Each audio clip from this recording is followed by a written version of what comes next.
Hello, everyone, and welcome to Growing Together, a gardening podcast with me, John Lamb, and Don Kinsler, a lifelong gardener and the North Dakota State University Extension horticulturalist for Cass County. Today's show is sponsored by Heirloom Roses. Visit them online at heirloomroses.com. Don, how are you doing today? I'm doing great. Gosh, I'm enjoying it. As I mentioned in other podcasts, I love walking around in the evenings, seeing how things are doing, seeing how the perennial flowers are blooming, seeing the vegetable garden, seeing how things are doing. So it's just fun to observe. And we're here, we're recording this. This is the last Thursday of June. We've got the 4th of July right around the corner in 1 week. But this really is a great time where we are right now in our summer, it hasn't been so hot, so there hasn't been any kind of heat damage, and it's been a little dry for the last week, but we've had plenty of moisture, so it's been easy to kind of keep subsoil. Things. Yep, the perennial flowers, when they bloom, they last quite a while. Yeah, a year ago in June, things lasted it was so hot last June. Things lasted maybe 10 minutes, and then the iris and peonies just poofed away. So in the end, where we are now, we're seeing everything is full. Things are either coming into bloom or have bloomed, and like you said, we've gotten a nice long Our tomatoes bloom. Could use a little more heat. Yep. But that'll come. Yeah, that'll come. Things seem to be growing. But things are it's really shaping up to be I know sometimes you say that there are challenges in any environment. There have been challenges this summer, sure, but this has not necessarily been a challenging summer, has it? Yeah, it's been a good growing season. Yeah, for us. It has. When you mention challenges, one thing that there has been, because of the coolness, excess moisture early, and that cool, wet soil seems to tie up iron. And so many things are more yellow. Oh, okay. Maples are maybe a little more yellow. Our hydrangea shrubs are a little more yellow. So I applied both fertilizer and iron. Okay. And so for those of you that are listening, don't be alarmed if some of your things are a little more yellow. Many of us are kind of doing the same thing, but give it some iron. And we're going to talk about kind of the cutoff date for some things such as fertilizing, but we can get another fertilizer in. Yeah, you've kind of introduced me to, and maybe I'm sure a lot of other people, as you do, introduced us to this idea of Independence Day for gardeners, which we're going to talk about today. July 4th, of course, is Independence Day for the United States of America, but it's also Independence Day for gardeners. Now, I didn't coin that wonderful term. Professor Neil Holland, who was at NDSU for many years, then went on to establish Cheyenne Gardens, wonderful locally owned garden centers, as all the locally owned are. But anyway, one of his wonderful terms, and maybe he got it from someone else too, I don't know, but that July 4th is Independence Day for gardeners as well, because there are certain things that after July 4th we no longer need to do or actually should stop doing. Yeah, so we're gonna talk about a bunch of that today. We're gonna talk about that July is this kind of beginning of July is this kind of shift in how we approach our garden, and also the work that we put into it, where we change our focus on some things, right? Yeah, I like that, the idea that you're mentioning, a shift in focus. Definitely, because the height of summer, July 4th, definitely is a shift in how we approach our yards and gardens. Because we have our, especially for planting, we have our planting, period, about midway through May through, maybe the early part of June, and then you have June to kind of water and fertilize and get things established. And now we're just going to move into a different part of the cycle, right? Yeah, and then kind of in the in-between part here, we can even rest a little bit. Yes. The first half of the summer, you're active, you're planting, you're doing many things. And of course, in the fall, then there will be some tasks. And so maybe things lighten up a little bit, maybe sit and enjoy a little more. But there are certainly definite things we need to keep doing that we'll talk about a little later in the program. So what's one thing, let's start with something like what's a good place to, if you're looking to stop doing something for the season, where should we start? Where should we start with our stopping? Where should we start taking a break on something that we've been doing up until now? fertilizer. Okay. So if we talk about newly planted shrubs, perennials, even the old established perennials, fertilizing should stop. Okay, fertilizing is very important during the months of May and June to give perennials their nutrition.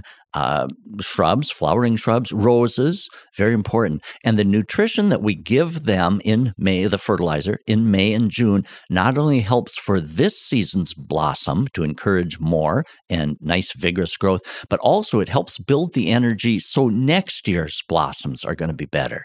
Even such as peonies or iris, if fertilized this time of year, that also helps build their energy for next year. So next year's bloom is going to be even better. So even fertilizing even after something has bloomed. Exactly. Yeah. Yep. So it's building up energy for next year. But, okay, so May and June, very important, fertilize. But July 4th is kind of the cutoff date. And here's why. If we fertilize in May and June, that plant has plenty of nutrition in the soil to carry it on through.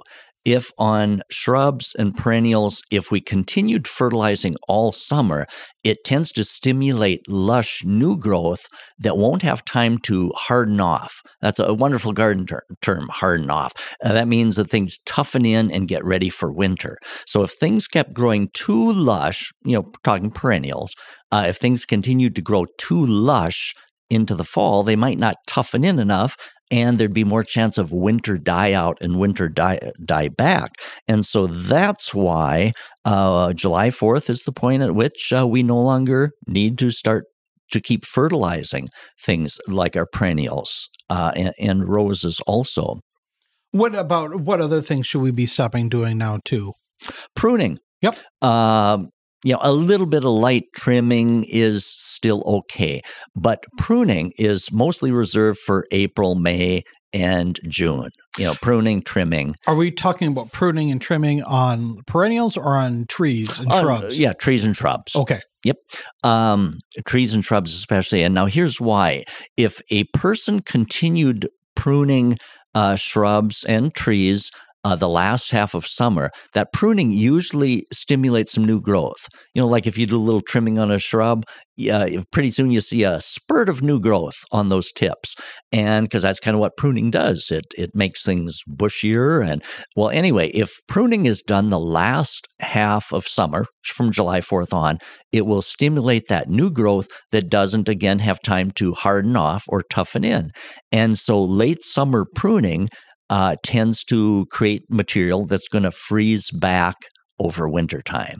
Now if you do prune something after July 4th, it's not necessarily going to die. So don't worry if in the past you've done that. It doesn't mean it's going to die, but there's more chance of something going wrong. So generally, pruning and trimming are reserved for the first half. One exception is if you have a formal hedge. Shrubs that are well adapted to being formal hedges are things that tolerate trimming well. And so we have an alpine currant hedge in front of our house, and that is just ready-made for trimming. And so it accepts trimming even kind of more, later into the season is what I'm trying to say. So unless you have a formal hedge that is well adapted to late trimming, I would not trim other types of shrubs. How about things and places like I know we planted dogwoods, and in retrospect now we planted maybe a little bit too close to a walkway where now they're kind of encroaching in and making it hard. How about something like that where you may have not noticed that in April and May when there wasn't the leaves and the growth, but especially with that, it does kind of weigh down the branches and they tend to lean in a little bit. Like, what would you do? What would you suggest doing for somebody like that who's they've noticed that something has grown in so well that maybe it's kind of impeding a little bit? I'd call that an emergency exception. Okay. How's that? Okay. For example, if rather than trying to skirt around something a shrub that's hanging over your sidewalk, then definitely go ahead and trim it. Also, you bring up a good point, John.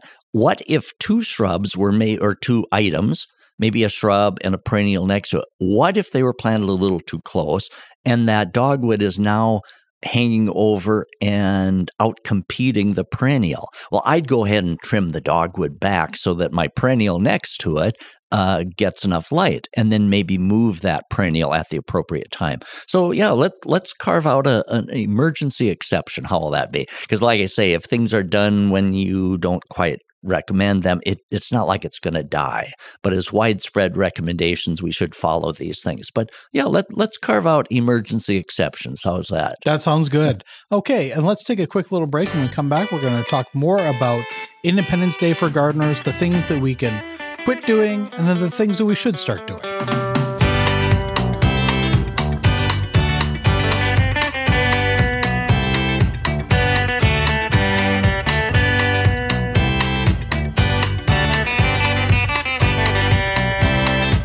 When you can't make it to City Hall or school board meetings, local journalists from Inforum.com will be there to report the facts and get your questions answered.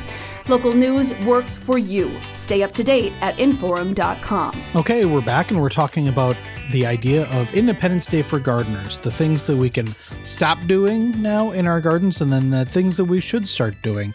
And, you know, we get into this time of the season, and one of the great things is that you see the kind of the bounty of the garden, the bounty of like the things that you've grown really starting to come in. And you go out, the farmers markets are kind of in full swing. Some of the other ones will really be starting up soon.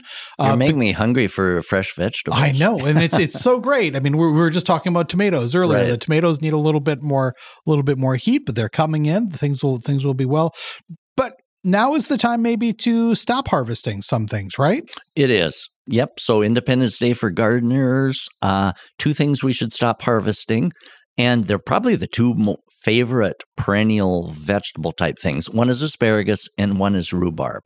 So asparagus should stop now. Harvest should stop. And the tops should be allowed to grow. And they create those beautiful poofs of kind of fern-like foliage. Mm-hmm. And, you know, that brings up an interesting point. Asparagus looks really nice in a perennial flower garden because you can harvest it. Yep. And then when it becomes this big ferny poof, that really makes a nice accent in a flower garden. I saw that in somebody's perennial flower garden a couple of years ago. I thought, wow, great use. Yeah, nice little use. Texture. So anyway, the reason for letting the asparagus grow is it needs to do its photosynthesis thing to build up energy in the roots for next spring again.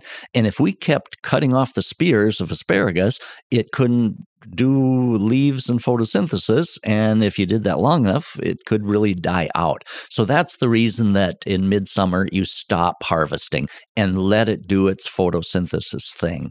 And the above ground portions of asparagus should remain on throughout winter, and then early next spring, before the new shoots start coming, then cut off. It winters better if those big tops are left on. And so rhubarb is very similar. Rhubarb, the harvest should stop about July 4th. Now, it's a similar reason.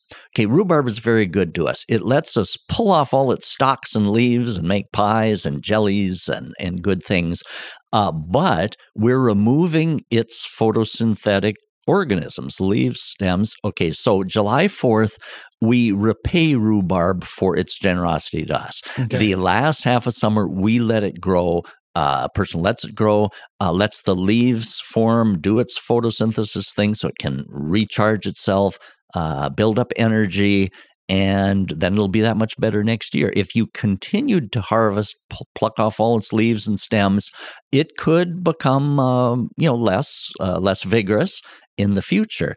So now that doesn't mean that if you borrow a few stalks to make a rhubarb pie sometime after July 4th, it doesn't mean it's going to die. But that's the rationale for keeping rhubarb healthy, is to let it grow the last half of the season. Now in the fall, before a frost is predicted, okay, because the frost would kill down all the leaves. So before any frost, you could maybe sneak a harvest in because those leaves are going to be killed anyway. So, but again, the full speed harvest should stop July 4th. All right. What about perennials. How should we be treating our perennials now? Are we still want to be going out and fertilizing there? Yeah, it's interesting. The fertilizing should stop, but also the digging and dividing. Yes. There are some perennials that you dig and divide in the spring, others you dig and divide in the fall. And generally, to keep track of those, you choose this season opposite its bloom time. For example, peonies are blooming in May, June, so you do those in fall, September.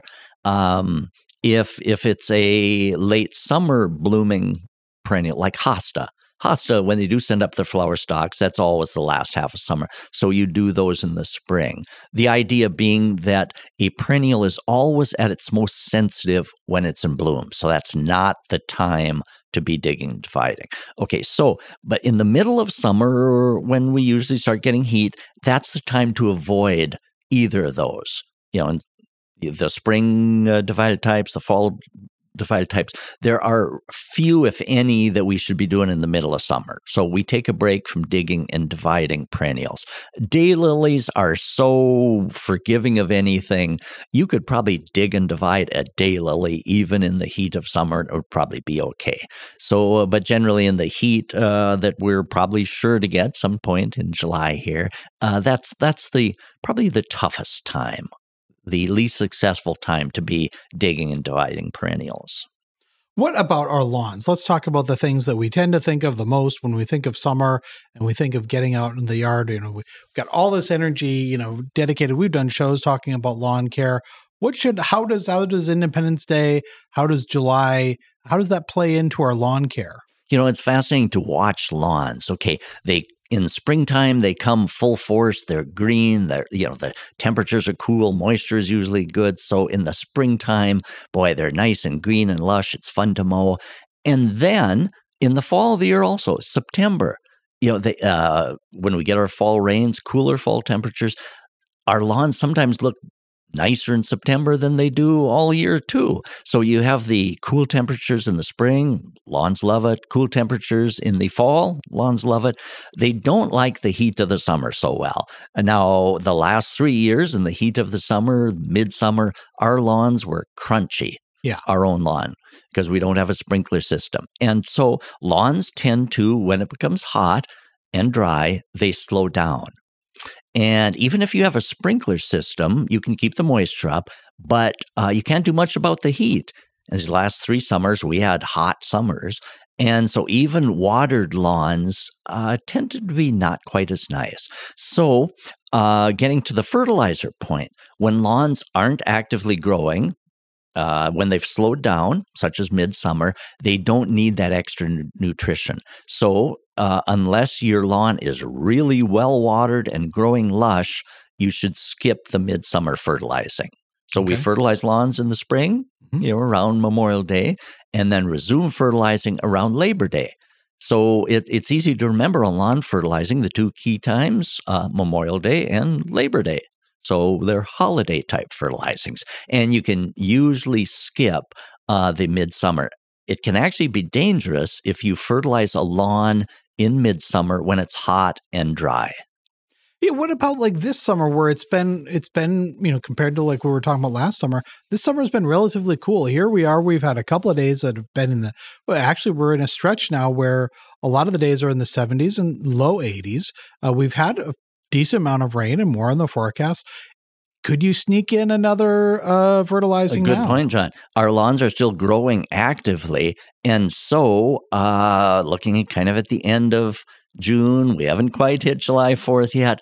I'm going to sneak in one more lawn fertilizing. Okay. And I fertilized around Memorial Day, but also we've had a lot of rain. And the nitrogen that lawns love to keep it nice and green, nitrogen moves in the soil and can easily leach out. It can move out of the root zone, and the lawn maybe has used a lot of it up. So I'm going to sneak in one more lawn fertilizing before we kind of get to that Independence Day part. And especially, if it had been 90 degrees for weeks on end, I wouldn't do that. But It's been cool. Lawn's actively growing. It could use a fertilizer here before we get into that hot spell. Also, you bring up that good point too. We mentioned on perennials and things that after July 4th, but it's been cool. I'm going to give one more. I'm going to slide in one more fertilizing before we get to that cutoff point. Just to give them a little bit extra food, a little bit extra energy. So that then the last half of the summer from July 4th on, there will be enough nutrition there. So many of us can kind of get in right under the wire and get a fertilizer in before kind of that cutoff date. So those are the things that we should be stopping doing, right?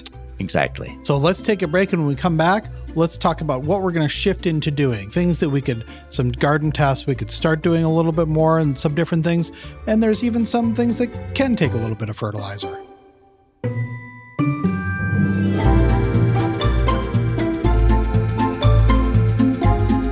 If you're loving this podcast, be sure to check out our full lineup. From news and local politics to sports and true crime, find your next great listen right now at inforum.com/podcasts.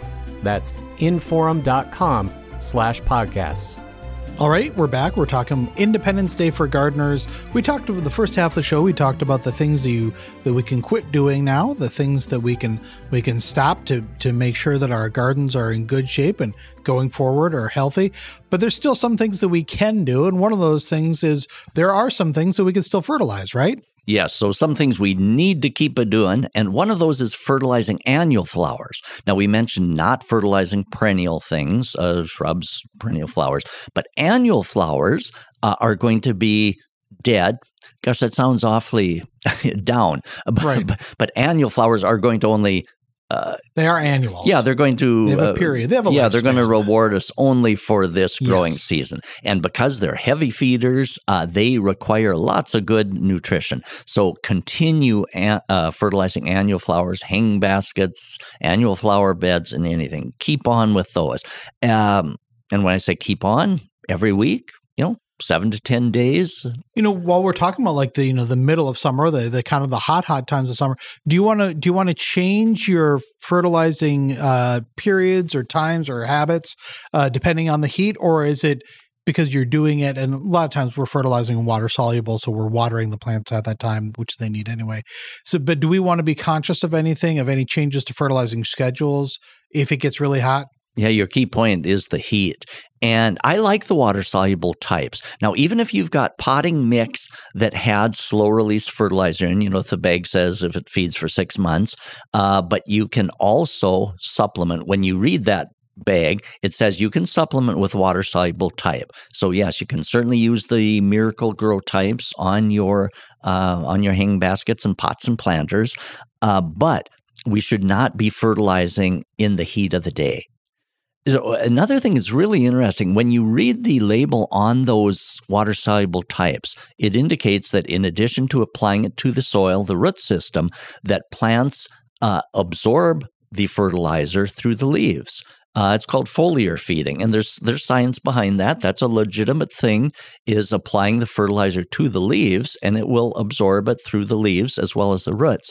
But if you fertilized in the heat of the day, the sunny part of the day, that fertilizer on the leaves could cause burning. Oh, so yeah. Either in the morning when it's cool or in the evening. If disease is a concern, because watering late in the evening, even fertilizing, could cause diseases. And so the preferred would be early morning. And at that point, the stomates, the pores of the leaf are wide open. They'll soak in that fertilizer, and you won't get the burn that you would get the heat of the day. Now, I can't be up. I shouldn't say I can't be up. I prefer not to be up at 4 a.m. fertilizing out in the flower beds. So I do choose to fertilize in the cool of the evening, but I make sure that there's no mildews or anything starting that I'm spreading. So your good point about that. And as long as we're talking about the annual flowers and things, deadheading, the wonderful gardening term meaning removing the spent, withered flowers from things like our hang baskets, pots and planters, also deadheading perennials.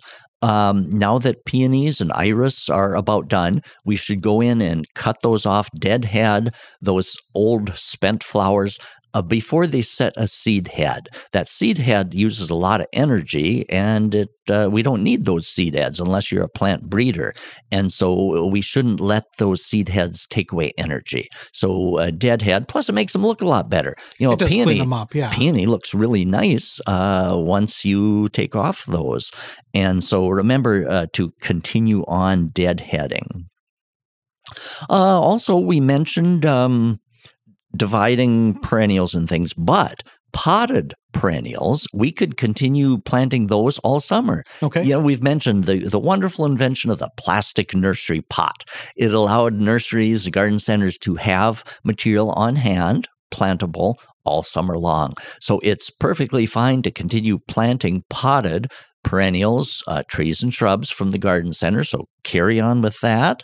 Let's talk about the lawns a little bit in the middle of summer. Okay, in the heat of the summer, we don't fertilize, but move the mowing height definitely up to 3 inches or even 3.5 inches. Okay. That raised mowing height, actually, that's the height we should keep it on all summer, spring, summer, fall.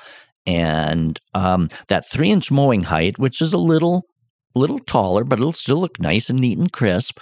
But what that does is it shades the roots, keeps the grass cooler, helps conserve moisture, helps shade out weeds, and it'll make the grass look healthier, and it won't be so water hungry if we keep that mowing height a little bit taller. And roses. With deadhead roses, okay. The June flush of roses is about done. And so we can cut off the clusters of blossoms because that helps stimulate. Many of the new varieties of roses are repeat blooming. Okay. Meaning that if we cut off the old withered blossoms, they'll send out new shoots that'll repeat bloom again. And when you do cut them off, cut down to a 5 or 7 leaflet leaf. When you cut them down, you'll know what Kinsler meant. Okay, right below the flower is often a leaf consisting of just 3 leaflets. But go farther down. Look for one that has 5 or 7 leaflets that are making up that leaf, and then it will bounce back better. And another thing we need to keep up with, it's easy to get kind of a little bit lazy with the last half of summer, weeds. Yeah. Weeds, especially any that are going to seed. Purslane, which is that low-growing weed, that has got been kind of a red stem. Yeah, red exactly. vine. Kind of red, reddish green. Yeah. And just we used to call them doilies of the garden. Yep. They're kind of rounded, and you could almost pull that up and use it as a doily on a coffee table. But anyway, they have been known to produce tens of thousands of seed. And that seed can persist in the soil for up to 25 to 40 years, and it can shoot them a distance of 25 feet. So one purslane allowed to go to seed can populate your whole area, or at least 25 feet away, with seed that's going to last a long, long time. So we shouldn't let our guard down. We shouldn't let weeds go to seed. And so whatever means you can do to keep that, I do a lot of hoeing. And I take a walk through the perennial garden each evening with a 5-gallon bucket. And when I see weeds, I pull them. So if you kind of do that as you see them, but anyway, it really, really is important. It's interesting. I've come to the conclusion that, weeds, and I guess that's what makes them good weeds, is they're just so persistent. But I've come to the conclusion that in most of our yards, flower gardens, landscapes, if we did nothing, especially in weed control, in 2 or 3 growing seasons, nature would take over.